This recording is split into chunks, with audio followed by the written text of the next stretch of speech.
The Yeah. culture that created crisscross came after. White folks euphemisms for 200. What is the sticky wicket? All right, so here we are. It's the gross. We are doing this kind of bi-coastal in a way. Where are you? I'm in Arizona, Phoenix, Arizona, far, far, far away from you, Ben. And that makes me sad, sad, sad. I'm really liking it so far. Yeah.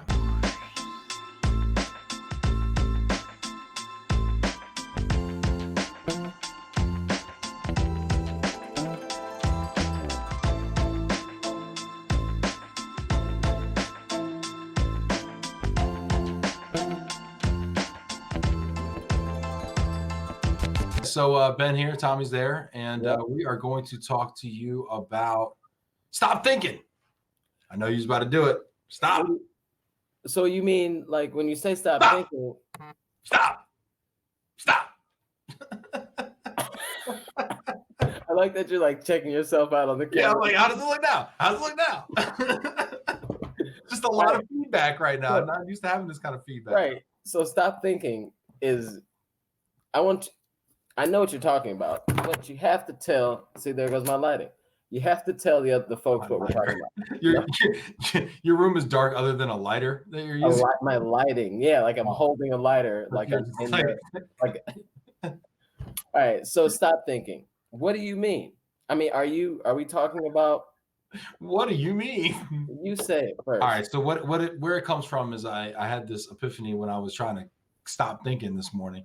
And it was basically, I think we think too much, and we get into these cycles of, I saw Danielle Alpert sent out in her newsletter today. Actually, it was I was gonna ask you about that. Yeah. Yeah. Analysis paralysis, right? Where you just can't make a decision. You can't make your mind up. You can't make a decision. You start arguing both sides of the point. I do this all the time. Like, but on the other hand, devil's advocate, and like sometimes you got to just get out of your head and get into your boots and just start doing, Yeah, that's what I always say. Just get into those boots, That's exactly what I say every time that, What do you think about the topic, Thomas? This is throwing us off a little bit, isn't it? I can't help but keep looking at myself on the thing. Mm-hmm. So I like it a lot, Ben. I think that this would be great to talk about. And here's the reason. And here's the reason why. I saw Danielle's email or her blog as well, and I thought it was great. I mean, because analysis paralysis is the thing that I think that, and sometimes you don't even think about. Like you mentioned, you think about both sides, and you kind of argue both sides, and you just can't kind of get stuck in the middle. I mean, I didn't even think about it like that, but some people just pick one side and they just talk themselves all the way out of it. There is no balance. At least you're doing a balance of, say, here's the. Give me an example. Give me an example of what you're talking, like that example. Okay, let's just, since we're on LinkedIn, should I start doing LinkedIn videos? Right? Like, should I be more active in the LinkedIn community? And like a lot of people have a hesitancy there, and they don't want to get in it. They definitely want to put themselves on camera. So then they just say, okay, well, I'm too this, I'm too that, I'm too old, I'm not this isn't my demographic, and none of my clients will see it, they may not like it, and they just keep going down the road of why not. You just said that you get stuck in the middle of saying, like, okay, well, people argue both sides. People may not like my content, and then you go, well, but then what if they do? So yours is actually probably more of a sticky wicket than the other person, because you're just talking yourself out of it. And I know personally, for me, I've absolutely, gotten that moment when I just had a great idea, or really felt like I should do something, or was presented with an opportunity. And then, if you don't just go with your first instinct and just say yes or no, or whatever it is, whatever the case may be, you'll talk yourself, like, you mean, oh, this is a cool idea. And then 10 minutes later, you're like, oh, but there's going to be a crowd of people, and then there's going to be a this and that. And then you just talk yourself right out of it. Well, and this is kind of like the "is it worth it" conversation we were having before, where you have an idea, and then you talk yourself out of it because of an ROI problem that you can't solve. Yeah, same thing, right? The Yeah. what ifs, Yeah. what ifs grow so big, right? That you can't make a decision.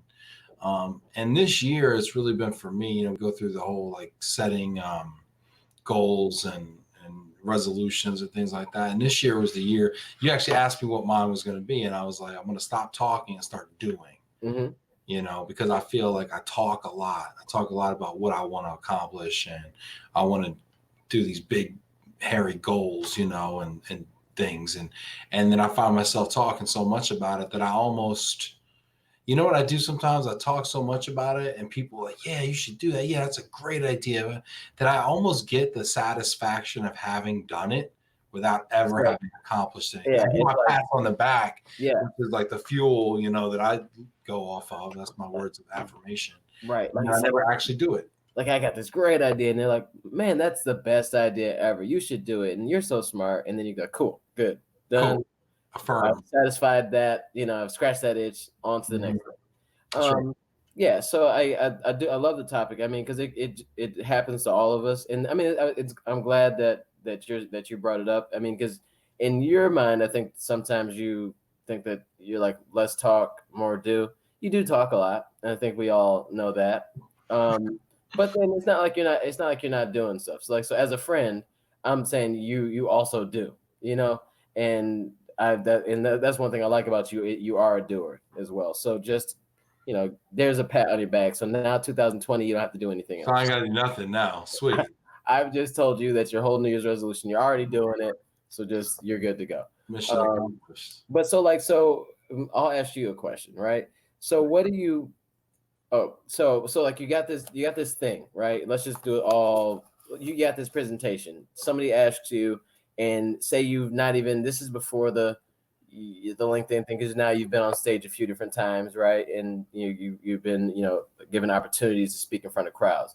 So let's just say you come up with there's this random opportunity, somebody really likes your style, right? And they're like, hey Ben, can you moderate this panel?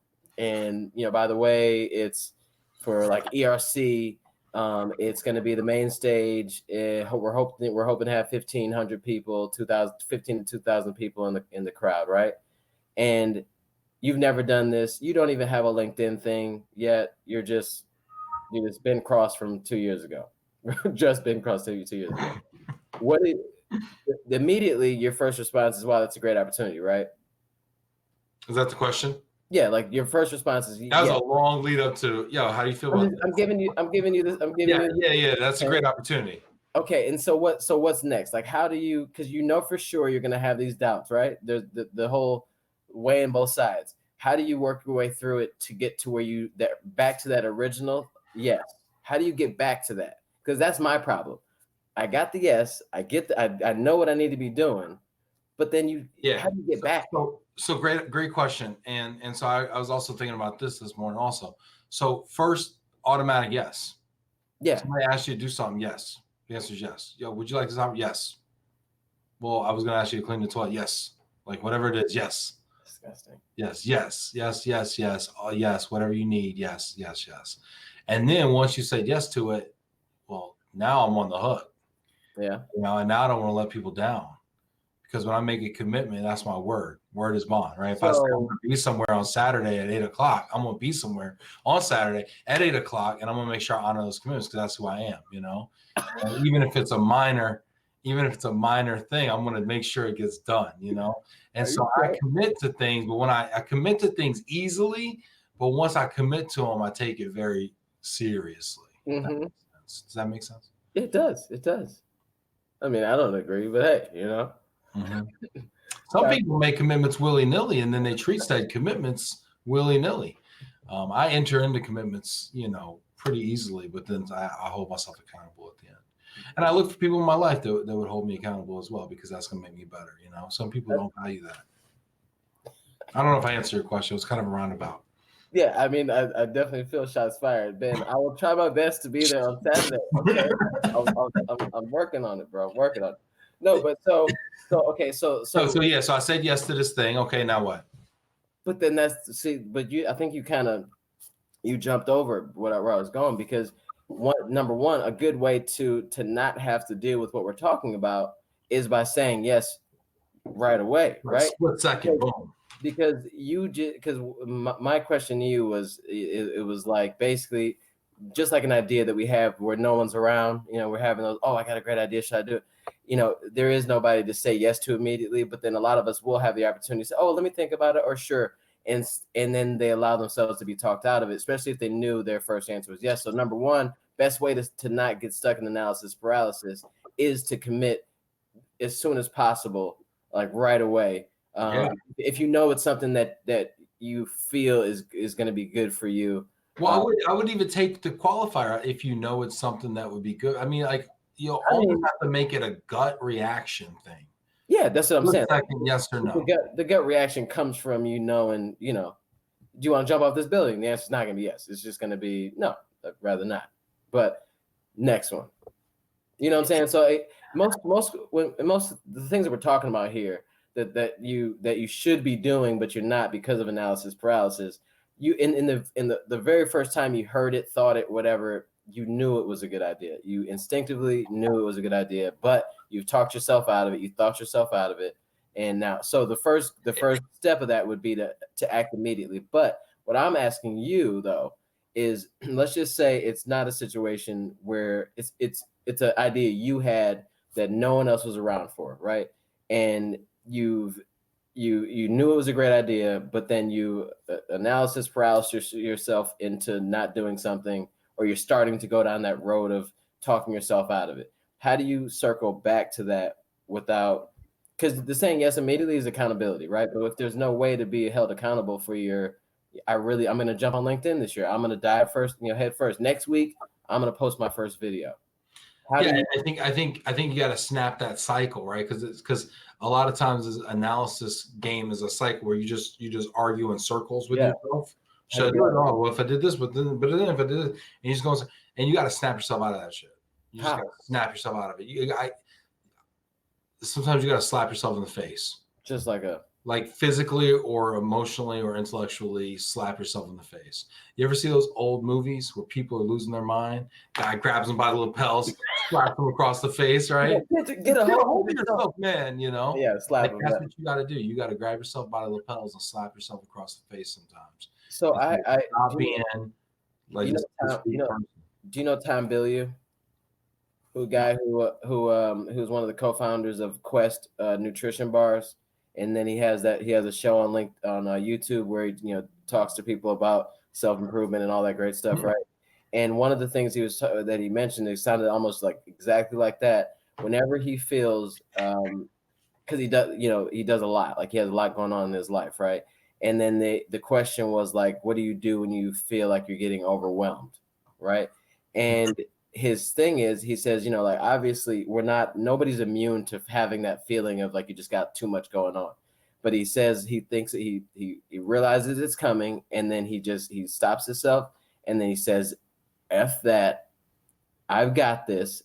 I'm not gonna back down. And he does the aggressive stance and basically shakes himself up. Like you're not gonna get overwhelmed. This is gonna happen. You're doing it. But then thank you, for like self-preservation mode. Like, thank you for making me realize maybe I need to take a step back and look at everything that I have and see what needs to be going. Because maybe I'm too close and I'm doing too much or acting in the wrong manner. Yeah, and I feel like our self-preservation mode is like too accentuated a lot of times. Yeah. At the end of the day, none of this stuff is life or death, right? Yeah. If I get on stage and I bomb, or if I make a video and I bomb, or whatever, I mean, it's not life or death. Even if something bad happens and we say I get fired, it's still not life or death, Yeah. And so I think our self-preservation mode that comes from a long many years of evolution or whatever. Yeah, self-taught. Yeah. You know what I'm saying? But it's not really that serious. None of this stuff is that serious. And I think removing fear is huge, You said so many things that I just want to touch on, like talking about like right now, like what you just said is really key to me. Like I'm getting overwhelmed and thinking about like, holy crap, I got a lot going on. People ask me all the time, I'll like, send you this link, bro. It's like I watch it. Remember before we started, I'm sorry for cutting you off. But before we started, I said, I said how in the zone I feel, and just how good I feel about work and just like my life at the moment, like, cause I have a lot going on as well. But I watched this interview that he did, once or twice,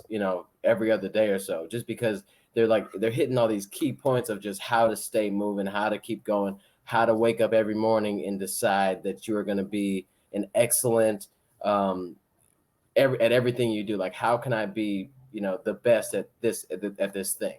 Like, I have a talk with Ben today, and I'm super excited about it. And instead of just like letting it happen and come at 2 o'clock, you walk into this conversation with all the energy that you possibly can have, and just be excellent at this moment and figure out how you can do that, and then just move on to the next thing.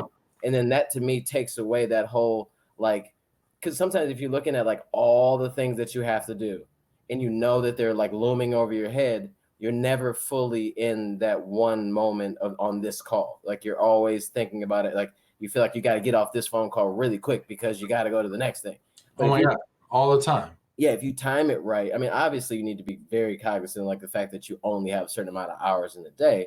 But if you plan it right, and then just put in all that Ben has, like, at that moment into this sales call or whatever you got, then end it at the time it's supposed to be ended, and then just transfer it to the next thing. And then you're just like firing on all cylinders, just where's the next pitch, Mm-hmm. Mm-hmm. So, Yeah, and I think using my calendar, helps me with that too. I think I used to keep an artificially large amount of time open on my calendar so that I wouldn't double book or miss things. And I'm starting to think I need to start to fill it up more and plan things more precisely, because the sheer volume of stuff I'm trying to accomplish this year is so high. But going back to what you're saying about like getting overwhelmed, right? yeah. I used to work with a guy, Joey Interanti, right? And he was a Christian, and he would talk to me about, like, he would use a like a parable from the Bible and stuff, and I think it was Peter or something. Jesus went out on the water, and he called to the disciples, and I think it was Peter, and he asked them to come join him out on the water, And so Yeah. Peter gets out of the boat, starts to walk on the water, right? And it's all good. And then Peter starts freaking out because he's walking on the water, and then Yeah. as soon as he freaks out, he starts to sink, Yeah, because he was doing it, and Yeah, he was then doing it. he started thinking. Yeah, exactly. He started thinking. He started looking around like, he's like, yo, I'm on water. I'm Like, out here. Yeah, exactly. I'm out here. And then he started singing. That's when Jesus said, "Ye of little faith," right? And so I think about it all the time. Like, I think of, like, what'll happen is if I don't guard my mentality, I'll start to think about all the reasons I shouldn't be doing what I'm doing, or able to do what I'm doing, or I'm overcommitted, or I'm going to fail. Or what if people start talking bad about me, or what if people don't like what I'm doing, or whatever? And I had this little motivational calendar that my wife gets me because she loves motivational calendars. And this one's like it's like something like badass something or whatever, right? Mm-hmm. And on it today, it's like, you learn a lot more by doing than you learn by thinking. And that's so true. So I'm just like, I'm just going to do. And that's why I've been producing. I've been so focused this year on being super prolific, because instead of thinking every day about making a video and making one a week, I'm going to make a video every day and then think about it if I have any time whatsoever left over, I mean, that makes sense. I mean, because then you don't have time to have talked yourself out of, whatever the hell it is. Yeah. And then you know what? If you screw up and it bombs and it's awful, well, you know what? You're going to do it. You're going to do something else tomorrow, and then it don't matter because you did something else. Yeah, I mean, and that just, I just had so many thoughts while you're going there. Like, just that last thing, when you say you're a baseball player, you strike out, right? In this game, you guys play 160 games, bro. Like, it's like 4 at-bats a game. Yeah, next game, next at bat, whatever. Just keep going. If you had one at bat, like, let's say it's the Dr. Pepper halftime challenge, right? And you get one half court shot for a scholarship, right? And you miss it, and you got to live with that for 5 years because you never get back up to bat. But if you're doing half court shot, if you're doing 4 at bats a day, to use the baseball analogy, it's like on to the next one. What's next? Yeah, and then even just, I mean, it's with that, like with your videos, but then just in general, like people hold, like, we don't do some of the things we really want to do, and sit on them and think about them and deliberate, and then forget, and then think about it next, 6 months later, and you think about it, and you do the same thing over and over, as if you took a chance then like you said, the world would the world would crumble. Like my daughter, I coach my daughter's basketball team, and she's like tenacious on defense. She's short like me or whatever, so she's scared though to shoot. Like she can shoot in practice, no problem, and dribble in practice, but she's scared to lose the ball. She's scared to get the ball stolen, because like what her teammates will think or whatever, or what I'll think. And then she's scared to shoot because she doesn't want to get it blocked or miss the shot or whatever. Even though she watches everybody else get the ball stolen or shoot and miss or air ball or whatever, and the world doesn't fall apart. So like I'm always talking to her about, like, I'd rather you do all the stuff that you're afraid to do, just do it. I'd rather you do that than not, because then I play out and I'm hoping that this will kind of fit into what we're talking about, but I'll have her play out if you don't do these things, like if you don't dribble when you should, or when you get the ball and you just stand still instead of dribbling. Let's talk about all the things that could happen the bad things that could happen if you don't dribble. And then let's think about the bad things that could happen if you catch the ball wide open and you don't shoot when you should, and you don't shoot at all, and then people crowd you, and next thing you know, but each time we talked about it, the other team gets the ball, right? I mean, if you hold on to it too long, the ref calls it, or they rip it from you, and then if you don't shoot and you get crowded, you make a bad pass, they get the ball stolen, right? And the outcome is the same. Outcome is exactly the same, except the other option would be you dribble, you create some open space, you can pass to somebody that's open, or you can go shoot and maybe even make the damn shot. So the downside is the same in both scenarios, but the upside is not nearly as good. Because there is no upside. Right. There is no upside. Yeah, there is no upside. And I think we have to stop telling ourselves as people, we have to stop telling ourselves that average is upside, right? Like there is no upside in status quo and average, at least in my world, right? And because I think that like where we are right now too, like in the world, I mean, average just is, like just not doing, like just going through the motions and just coming into work or just waking up and just living the day as it hits you or whatever. Like that's average, right? I guess that's what they say is average. But at one point, if you didn't do like all these things that you really needed to do, like when we were heavily dependent on agriculture and things like that, and you had to get up and till the land or whatever, there was no option of just being average and not doing it just because you didn't want to go outside or whatever. No, I think the opposite. I think average is okay if you're a farmer because you still eat, and it's like binary. You don't though. You do, I mean, like if you don't get out there and do what you got to do, average, you're eating. You're not winning the blue ribbon at the county fair, but you're eating. You know what I mean? Right. But I don't know, like in my world, I aspire to be more than average. But then, you know what, though? You need people that are okay being average. Like the whole company can't be vice presidents. No, but that's the difference. Well, no, you're not okay. Like you want, if you have 50 people in your company, there's no reason why they can't all be stellar and spectacular. It just because you don't have to be stellar and spectacular doesn't mean you also are vice president. It means that Ben Cross is amazing at what he does, right? And then Kelsey is amazing at what she does. Like you know what I'm saying? Like it doesn't have to be like position oriented. Like if you come into work though, and you're not okay with being average, and you are the manager of the billing department, you can approach your day in such a way where it's like extremely productive, and you're just firing on all cylinders that day, and it affects the way that your teammates work. Things just get done differently if everybody in the company walks in the door knowing, like, this company doesn't accept average. I may not be president, but I'm required to step it up.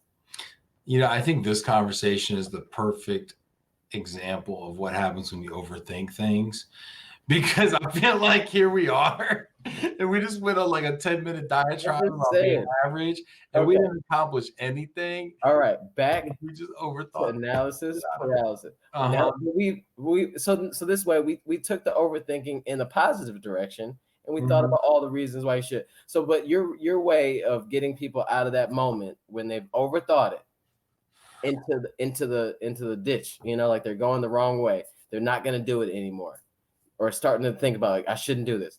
Grab yourself by the lapels, literally, and shake it up. Well, I wear a jacket every day so I can shake myself. Like, Oh, is that what it is? Is that why you do it? I get in the mirror and shake myself. Just and slap yourself with water, you know? You ever slap yourself in the face? I think I have.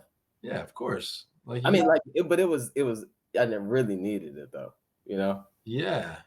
Yeah, Were you thinking a lot? yeah. I think I might have been thinking a lot, or or I wasn't thinking enough, right? That's the thing. But I mean, one of the things like when you said this, it was the perfect time because I read Danielle's the email like right after, like I'm like, oh, did they, but so one of the things, like, it was like number 5 of her tips to not get stuck in this analysis paralysis was make a decision, run with it, and focus on execution. Yeah. Like, so basically what you just go, like, make that decision quick, Yeah. and then just run with it and see. And Yeah, and commit. And this goes back again to our is it worth it? But you have to commit to X amount of time to make it work, and not try to judge it prematurely, right? And I went to a marriage seminar with my wife a few years back, right? And the coach was telling us, it's like planting a seed in the ground and then digging it up every couple days, and saying, yeah, "Is it growing? yeah, Is it growing? Is it growing?" Well, it's never going to grow that way. yeah, yeah, So you got to let the plan, you got to put the plan in place, move with confidence, put the plan in place, execute the plan, trust the process, and then I think that's going to give you your best opportunity for success. And, I mean, here we are in a very fast moving world right now yeah, where innovation's happening very quickly, change is happening, iteration is happening very quickly. And companies that want to overanalyze things are going to be left behind. And there's a notion, called fail fast, right? mhm, There's a theory called fail fast where, basically it's better to do and fail, learn and iterate while the other person is just thinking. yeah, And I think so often what we'll do is we'll sit in a room for a week, 2 weeks, a month, a quarter, and we'll talk about an idea and marinate on it and ruminate and get buy-in and blah, blah, blah, blah, blah. And then we finally launch it a quarter later, a year later, and it sucks. And it doesn't meet a need. It's not well designed. And it's like, crap, we spent a year talking about this idea, launching it, and it turns out it was the wrong idea. yeah, We could have found that out a year ago, 11 months ago, right. and think of all the time and iteration cycles we missed. We could have launched this 11 months ago, figured out it was garbage, iterated 12 more times, and had viable product. And I think one of the keys there is being willing to, especially if it's like your own idea or something like that, something that you want to try new or whatever, and you have control of, creative control of this thing. I think that starting and realizing, like, you don't have to be like this big, like, so, like, back to the LinkedIn videos, like, if you start off like being okay with the fact that the first video may suck, or that you're not going to have 5,000 views on the first video that you post.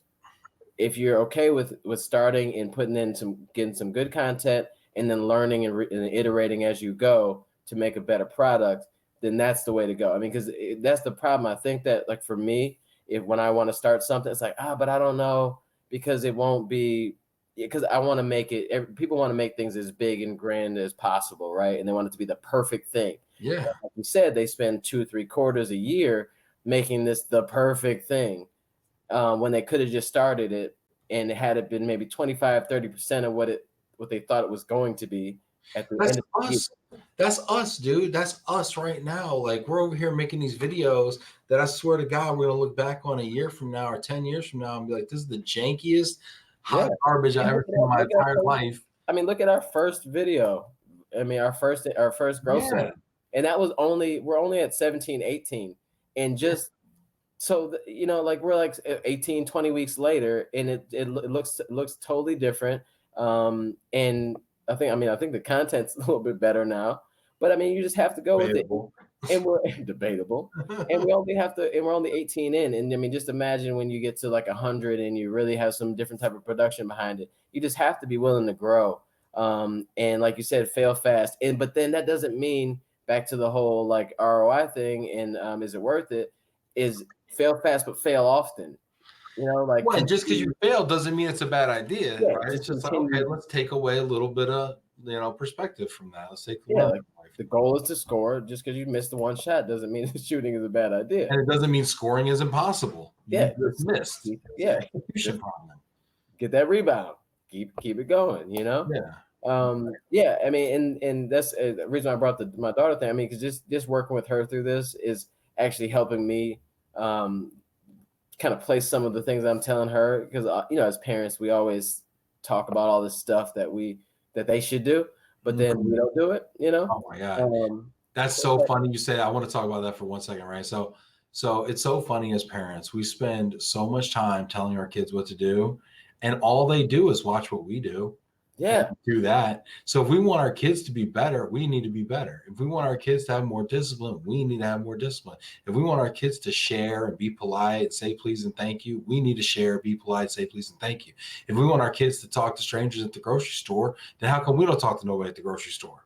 right. We're like, say hi, Say hi. say Well, hi. did you say hi to anybody? No, you Yeah, didn't say hi to nobody. Okay. In fact, right. you avoided eye contact, and the one person that did say hi to you, you pretended like you didn't hear them. So don't act Whoa, like, you're a mean person, man. Did you do no, that? you know how it is, man. You know how it is. But I mean, that's my point. It's like we want our kids do what we do, Yeah, and the funny thing is, so is it in our organization.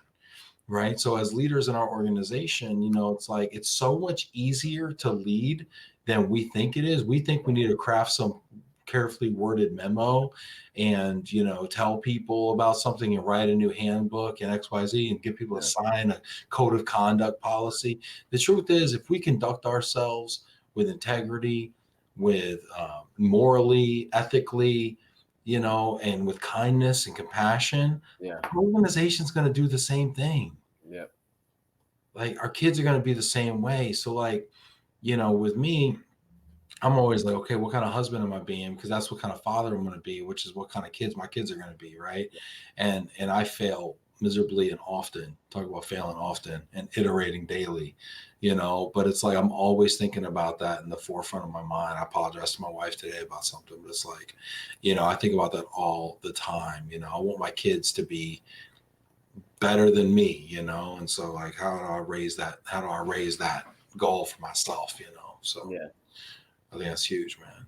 Yeah, I mean, and yeah, I just love that whole, I think the key to being a good parent is being 100% or a good parent, good person, good employee, good company, just being honest with yourself or your team, and then just constantly looking to be better though, I mean, so as if you pull the trigger on this great idea that you think you have or something that you want to do, I mean, and then you can't be blind to the fact that that maybe you didn't do something right though, like because we fail if we fail the wrong way, right? If you fail and just go, oh well, it's the economy, or oh it's they don't understand the product that we're trying to sell or whatever it is, Mhm. then you failed for no reason, and you won't learn from the process. You won't be able to keep going because you won't iterate at all.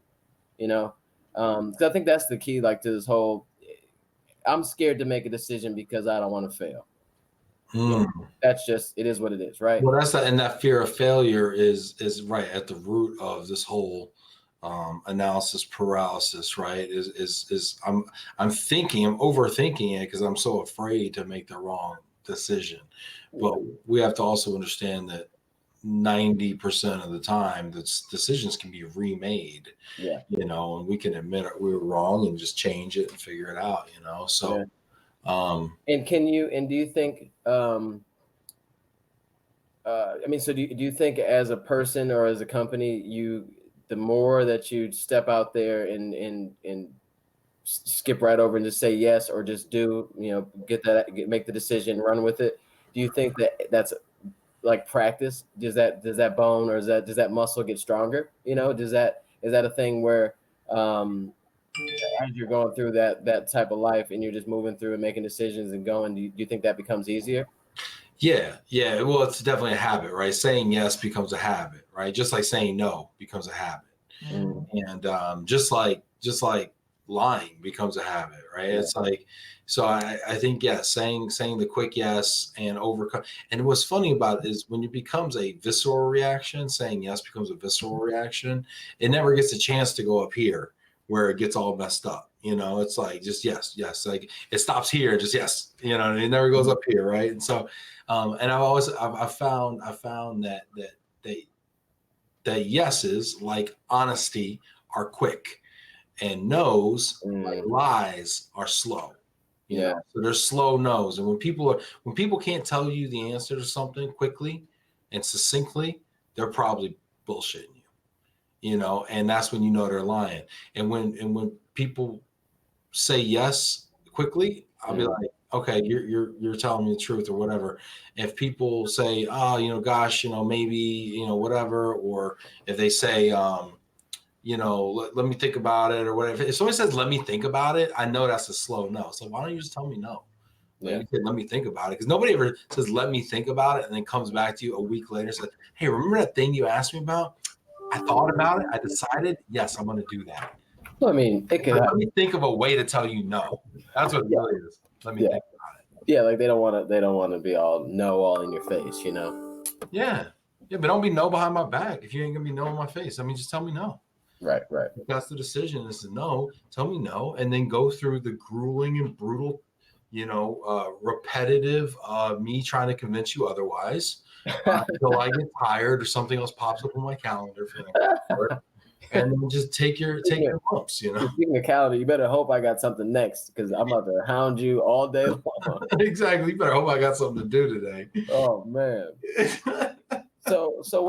What some other tips other than shake yourself up, kind of jump, other than the immediate yes, let's act, put the actions behind it, make it work, and then once you find yourself going down that lane of misery where you're trying to talk yourself out of it, snap yourself out, shake yourself up. What's another way to just, I mean, what if you're at the end of the road though, like you've done this, you're watching this episode and you're like, dude, I've already thrown away so many good ideas that I should have done. I mean, how do I get back? Well, you can't think about that. Well, you got to understand there's not a scarcity of ideas. There's an abundance of ideas, right? So yeah, you've failed to act on 1,000 good ideas, right? But today's 1,001, and you're just going to start acting on that, And like you said earlier, you said that, oh gosh, what'd you say? Like something, there's this, your decision, a lot of your 90% of your decisions can, be undone or remade. So those are, today's 1,001, but for the most part, there's probably 500 ideas that you had already that you could implement today, right? Yes. Like it's not too late. Like I could implement them, but to be honest with you, if I went back and started thinking of all the stuff that passed, and ideas have a shelf life too, because I think you got some good ideas in there, Ben. Ideas are situational, right? So when I was talking to Bill Mulholland the other day, right, and he was talking about a lot of it is timing, right? A lot of life is timing, right? And I was like, okay, I accept that, but also you have to be the type of person that's looking around for opportunity, right? And what the appropriate time is for what opportunity. So yes, it's always, and when I said it's always the right time for something. You have to know what that something is, right? So yeah, it's timing, but it's always the right time for something. So that's about so that's good ideas. So yeah, I've had good ideas. I mean, you know how I know they're good ideas? Because somebody's doing them right now. Like this whole like alcoholic, ready to drink water beverage thing. I was doing that back in 2008, 2009. I was prototyping stuff like that. And now I see everybody's got a hard seltzer out. And I'm like, I should have did it, There's a lot of things in the moving industry that people are running with, that I was early on that I probably should have stuck with, but I can't really, all I do is I use that as a way to say, Ben, you should have trusted your instincts. Just learn. Yeah. Yeah. I can't go back and say, well, sabotage this person who's doing it successfully and try to go in and be the third person to do it. But I just need to say, you know what, next time you hear that voice, just go do it. Yeah. And I think what you said, like that timing is everything. Or there's a right time for everything. You just got to know what that something is. I think that, like of all the successful people in history that, I mean, like wildly successful. I mean, timing played a huge role in how successful they became, right? But Like outliers, right? Like all the yeah, yeah, billionaires created in the 1800s, yeah, like the right. Or Rockefellers, the like Vanderbilt. Bill Gates and like Steve Jobs were born at the perfect time. But then, but if you look at and also in outliers, if you look at the work and the amount of time they put into whatever craft that they were in or whatever before that opportunity presented itself, then I think that's also plays a huge role because timing's everything. But if you didn't like time in baseball, I don't even play baseball, but they say like what does it say? A fastball is the hardest thing in sports to do. Hitting a 95 mile an hour fastball is the hardest thing to do. If I could have the timing right in my head, I guess, but if I haven't done the work before that point, I'm gonna stand on that plate and there's gonna be no shot, right?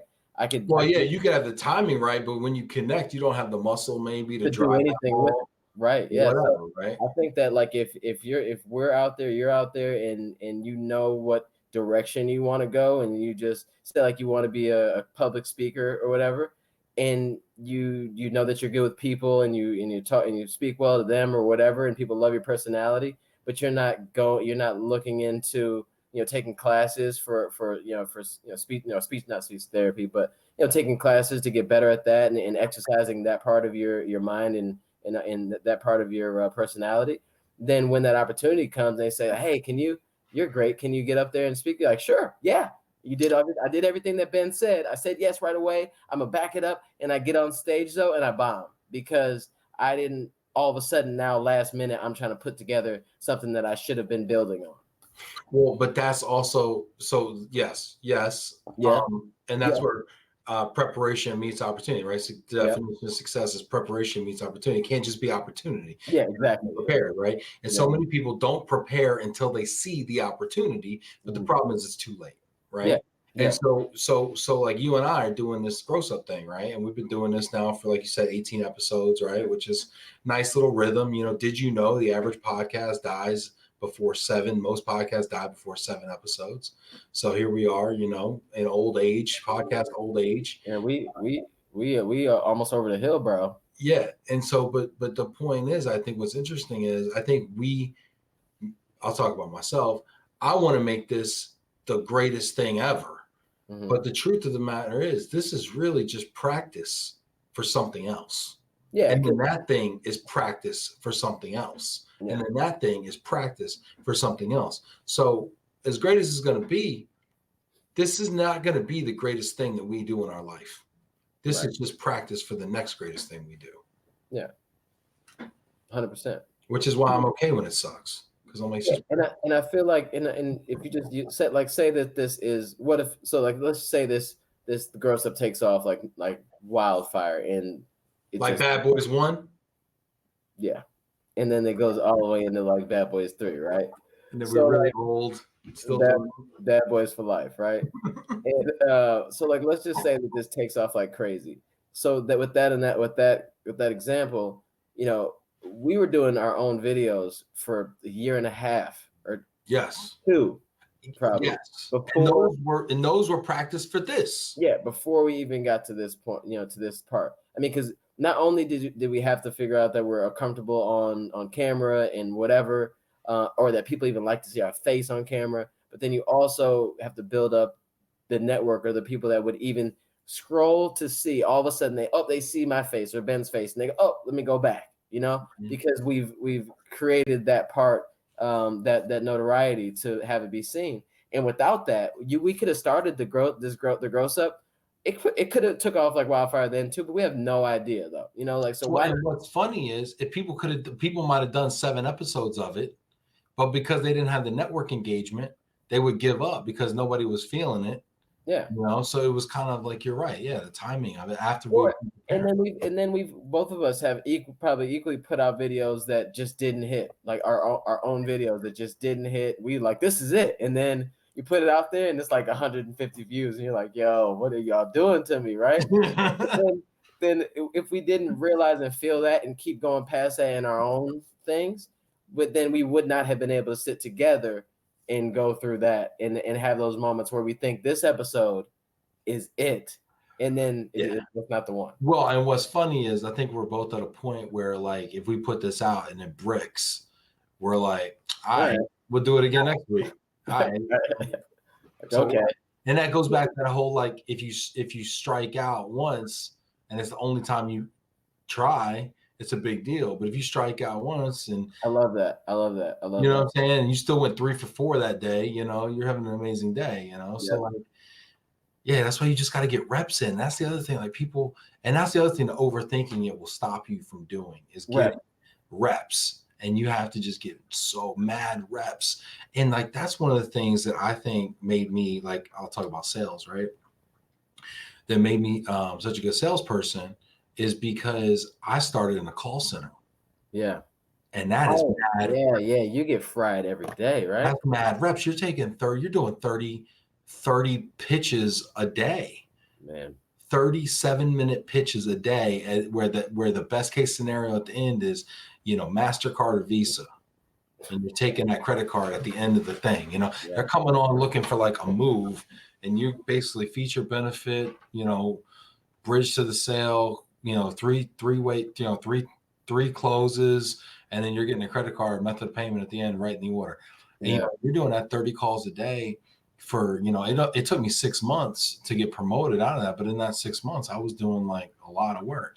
And then I look at people that are doing, like, door-to-door sales, or even if you're doing outbound calls and you're on the dialer, you're doing 80 to 100 dials a day. Yeah. Getting hung up on. Like, I mean, you are getting so many reps. And that goes back to that Malcolm Gladwell, same book, Outliers, 10,000 hours. 10,000 right? About the Beatles playing, strip clubs in Munich. And that's how they got so good, because they're playing 3 sets a day, 6 days a week, whatever. Or, was it Mozart, or, all of them. Bill Gates. Bill Gates having access to computers at the local at Washington University, like 14 years old or whatever. Yeah. Yeah, and he had access to computers that most people wouldn't start working on until they were in college at senior level, and so you're able to get so many reps in. So, I think that's the other thing too, is, like, people will overthink things so much that they'll only, by the time they're ready to do it or get over themselves, they will only do it once, and then it won't pan out. And then all the negative thoughts that they had, that they were able to manage down and brush aside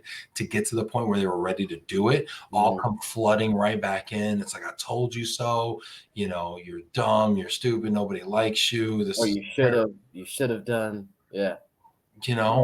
Yeah. And I mean, I think a while back you asked me after the marathon, you asked me, like, what I learned from the marathon that I could apply to personal life. And at the moment I was like, I don't know, because it was really fresh and I didn't really know, like, it hadn't sunk in yet. But what I learned from that whole thing is the reps. I mean, because if you decide, like, yo, I'm gonna run a marathon in 2 weeks, and you haven't been running and haven't really put anything to it, you may be able to make it happen. Some people do, Nobody does. I mean, no, trust me. Some people, like, literally, I mean, they don't run the whole time, maybe, whatever it is, right? But for me, when I stood on the line ready to go, nervous as I couldn't even eat that morning. I had a plan. I couldn't even eat. I was just so worked up. Like, I almost threw up in the morning because it was just so, like, intense. Like, this, I'm about to run 26 miles, right? And as soon as, like, I got into the little corrals and ready to go, and I was like, the countdown, all the nervousness went away, because the first thing I thought was, dude, I put in the work for this. I have no idea what's about to happen. No clue. I could get to 3 miles and then randomly pass out. Who knows? But it was really messed up. But I knew that I put the work in. And if you put the reps in, if you know that you're trying to get into a certain part of this business, or you want to do public speaking, you want to do LinkedIn videos, whatever it is, or you want to build up to something, you got to start the work. And it's not always big and extra. It's just, it can be, like, mundane and behind the scenes. Whatever you're doing, I start doing it. So when that opportunity comes up, the answer is yes, quick, and you know how to back it up. Dude, the mundane work is the work that I made a video about, drawing circles, right? About this caricaturist, right? And she's, like, at her thing, and I'm just going there, and she's just drawing lines. Oh, yeah. Drawing like hundreds and hundreds of lines. It's like Steph Curry shooting free throws, right? Mhm. And you just go there and you just see the, you know, the Beyonce picture, but you don't see all the lines and all the circles and perfect circles she's drawn, right? And so for me, some of the things that made me successful, also drawing early on in my career, you know, when I got an opportunity to move into the corporate development side of the company and manage like a government GSA contract, there wasn't any business, like there wasn't a lot of business to manage. It was more like, hey, we got this contract, we want to see what's up with it. I didn't know anything about it. So like my first few months on the job was literally reading the GSA schedule, the tender of service, like all the rules and regulations till I became, and then we had a GSA auditor come in like, all right, Ben, well, you're in charge of the GSA audit. I'm like, what? And so like I had to become super proficient in Yeah, like the letters of like the letters of the law, you know? yeah, and and that was phenomenal practice, like reading the actual contracts. Like so many people in our business don't actually read the contracts, yeah, you know, and just stuff like that. So that's the mundane minutia that I think is overlooked. And to your point, if you've prepared your butt off, you're not gonna be as nervous. yeah. And so Yeah. you have to prepare, you know. Then you can just allow like muscle memory or whatever to Yeah. just kick in. You know, you put yourself in a place where when the opportunity arises, everything after that is just you just do. You just got to execute, and that's it. Because if you're like the whole make a decision, run with it, and then focus on execution. If there's nothing in your past that you've worked on to execute, what you're just fumbling through, and then that you're failing, and you're trying to learn from it. But there, you could have failed more gracefully, and you could be failing forward instead of having it be I made a decision and I failed terribly, and now I have to back up because there is a thing of saying yes and you're totally out of.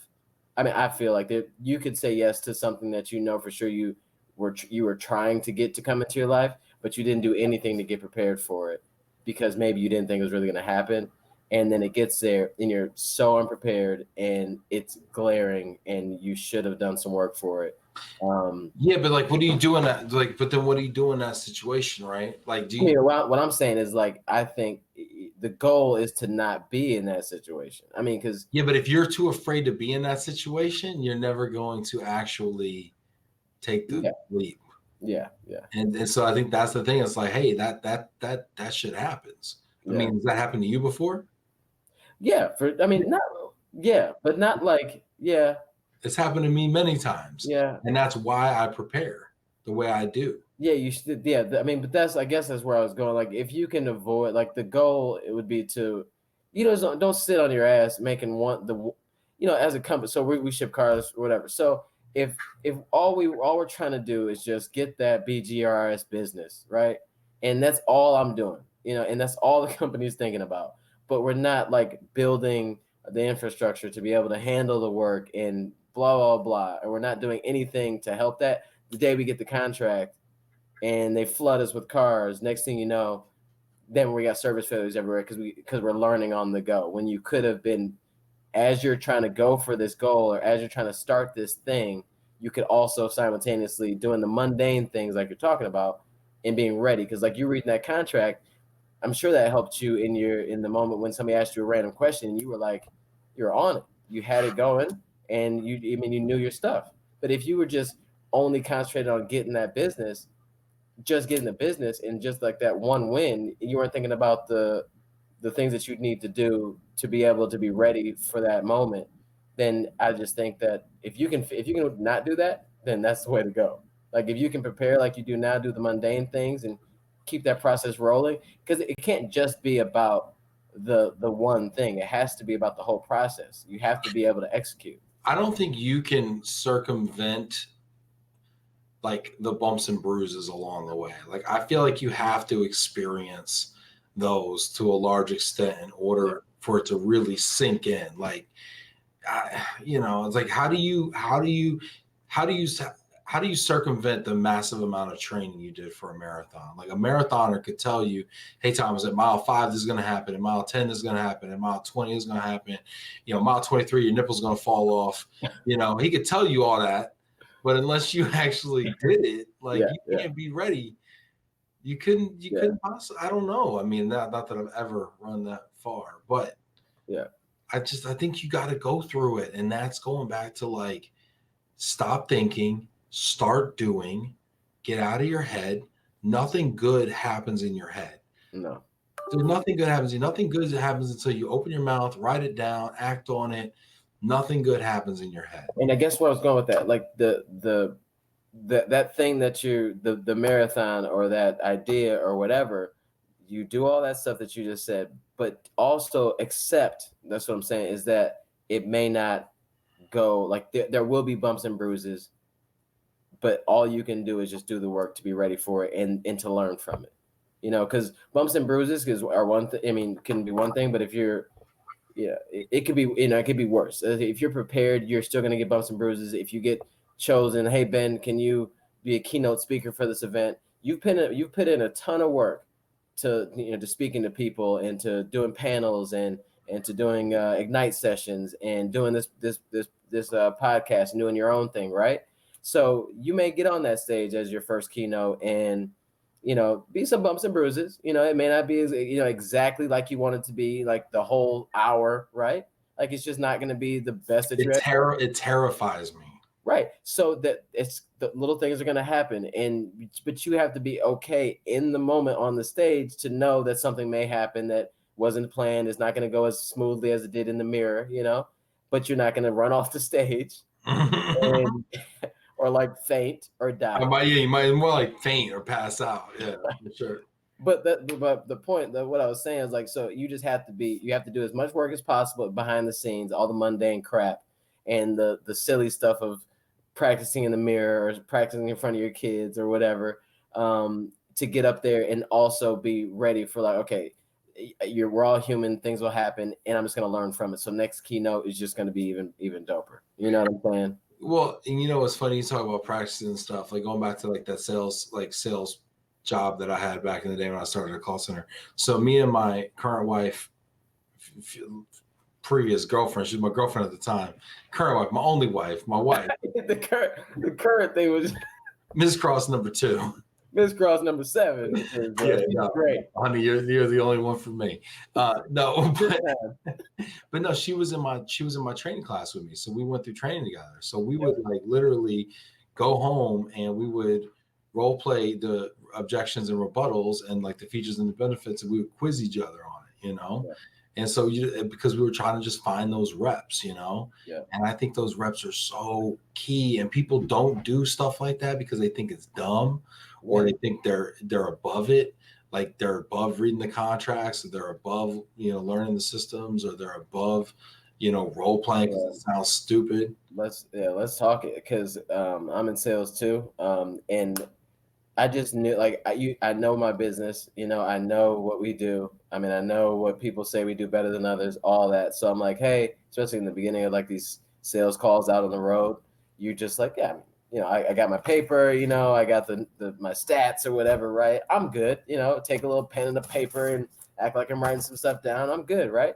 And I would get to these things and maybe not be as prepared as I thought I was going to be. And like, you get that question that just throws you off your thing because you didn't have a plan at all anyway. Yeah. And so like over time, like I started like really realizing like to be good at this life in general, you have to rehearse, you have to be prepared, you have to put in those reps, even if they're not like the rep, like those little small reps that kind of get you ready for the competition, Mm-hmm. Because, like in the last sales call I did, like I was in the car, like the Uber driver kept trying to talk, and I was like, yeah, bro, I'm, give me a minute, 1 second, and I did my little, and I at least I went through a big portion of what I was gonna say, at least, right, in my little ways I was gonna go off to the side and come back, and so when you get there, it sounds supernatural and it doesn't sound very rehearsed, but at the same time you're really hitting your mark. And then if those moments when somebody jumps in and you're able to, they ask you a question, it doesn't just throw you off your thing where you're like stuttering and stammering over nothing, and even on these podcasts, like the times that we've both talked and had a chance to really kind of think through them, and then even had a good topic though, and it wasn't just Oh, something the we were. ones where we like are prepared and we write down the topic, we write down our points, we write down the questions. It's Yeah, so tight. It's yeah, like it's a beautiful thing. Why yeah. don't we do that more often? I mean, I think that the problem with me, with you and I though, is like when I see your face, right, Ben? It's No, when I see everything's out the window. When I see you, Ben, that smile, I just, that you and that devil may care attitude, everything goes out the window. you're No, but trying to we get have, me to spit my coffee, aren't you? You're trying to I get me was, to do yeah, a I spit was, yeah. take. But like I just think that analysis paralysis is a real thing, and it's affected my life in ways that I probably can't even imagine. Because you cannot quantify like the amount of time you've wasted or not done things right.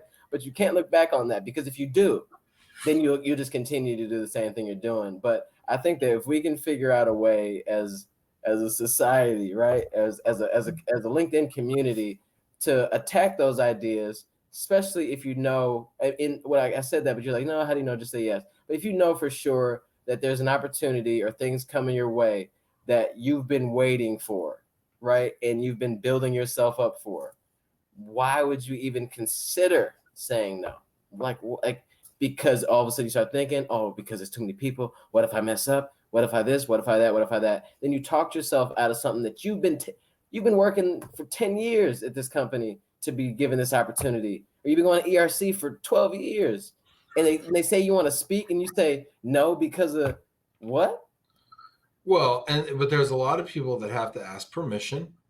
There's a lot of people Like that like what for their company? yeah, their company, they got to ask permission. I know some people that are very, very strong, and they still have to ask permission from their company, and their company oftentimes doesn't give it. It's a slow no, right? Hmm. And for me, I'm like more of an ask for, forgiveness kind of person. But I'm fortunate. I work for a small private company. I can do that. Yeah, some people work for these, like something you could get fired for, But I think also, I I think there's also it's kind of like cultural, and sometimes I've seen. I'm going to say this. Like I've seen, so as I've gone through right with my Love and Reload show, right, and I'm trying to book, I'm trying to consciously book more women on my Mhm. show, right, and I'm getting a lot But of resistance and hesitancy. by the way, though, in the whole, I mean, the relocation space or industry is so. I mean, would you say Female, it's like it's half and half at least, or female dominated? it feel well. It's It so feels female dominated to me. It feels so the mobility manager role is a female dominated role Okay. because it's kind of an HR function in a lot of organizations, and it skews female, I believe. I don't have like stats on that. My camera went out of focus. This is great. Um There we go. there it is. Hey. But then you look at like people in the room, well, the movers skew male, Yeah, yeah. corporate housing tends to skew female. Um, And the rest, Tax, I don't know. the And rest is kind of up yeah, I don't really know well enough. But anyway, so like I'm asking more females, and I'm getting a lot of like, hey, I got to check, I got to get approval, send me some information, let me read about it, let me understand it more. And I Do you talked to Do you was that just say it? I mean, how do you? I mean, it's like getting on a panel. Like if you can do a panel, they can do your show. that's what I thought. A But the panel. difference with a panel is your boss doesn't see what's in the panel. Like your boss isn't there, and if you're not there, you don't. It's like kind of what happens in the breakout stays in the breakout kind of Yeah. What happens? thing. What happens in Houston at the conference.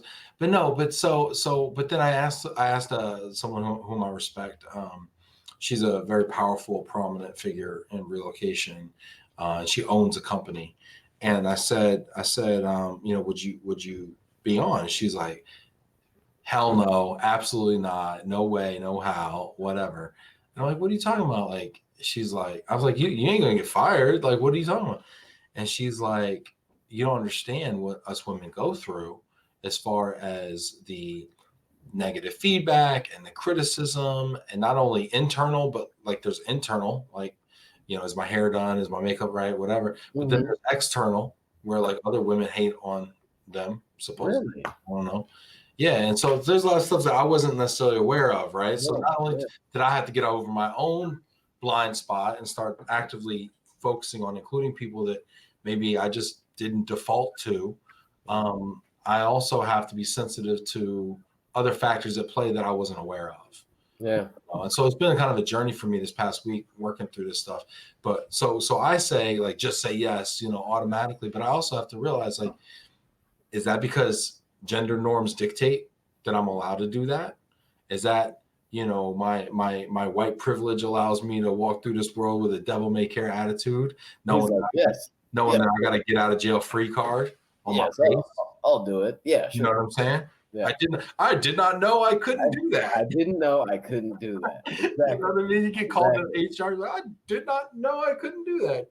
Yeah, I mean, so I think that the solution to that in my mind would be to if you're being presented an opportunity by another person, would just be to express your actual, I would love to do that. I'd love to be on the show, Ben. But and I'd like to, as long as I can get these things to happen. Yes, and that's still a yes. And all you have to do say commit, like halfway commit. You know what I'm saying? Like, but we know that we just said a halfway commit is usually a slow no. But I disagreed when you said it though. I don't think that's the truth either. I mean, because it's like, hey, yeah, I'll do it, but let me check my my schedule. Yeah, but okay, with you, let's talk about you then for a second. So you give me these halfway commits. I call it a slow no. You call it a game time decision. We're both right. But what if you don't like flake out on me in advance, but you like day of, you're like, hey, you know what happened was the sun came out and the grass started growing a little faster than I thought it was going to grow. You know how I get when the sun comes out, then. Okay. And, one thing led to another. No, but what I'm saying, you brought up the fact that there's things that you hadn't thought of, right, in people's situations, okay? And what I'm saying is those people that wholeheartedly would like to do, the show or start their own LinkedIn thing or be on a panel or whatever, right? Mm-hmm. Then I think that the answer is yes. Give yourself, say yes, and as long as I can check these couple boxes, I'll get back to you ASAP. And I'm just saying, get back to you ASAP doesn't usually work out. It could still be a no. But what I'm saying is we need to get in the habit as people as saying yes. I think so. Yes. So yes, Ben, I'll be there. But I'm sorry, is this a look of shock, surprise? Yeah. But man, see, you need to stop. Don't make this personal, Ben. Okay. What is it? If it ain't two guys talking about their personal experiences, this can we switch names? And this could be Love and Reload, and then your thing could be the gross up. Because I never talk reload. I only talk love, Ben. Oh man. Well, so you got your key points here as far as what we're supposed to do to avoid overthinking things. So avoid overthinking things. You say number one, you just say yes. Dang it, right? Say yes quickly, and then make it work after, right? Or if you haven't said yes and you're starting to talk yourself out of it, grab yourself by the collar or the lapels, shake it up. If it's intense, slap yourself or splash water, depending on what you're wearing, right? Depends on what you're wearing. Number three, if you've totally shit the bed and it's gone, it's 1,000 ideas gone. Today is 1,001. That's right. Cue the applause.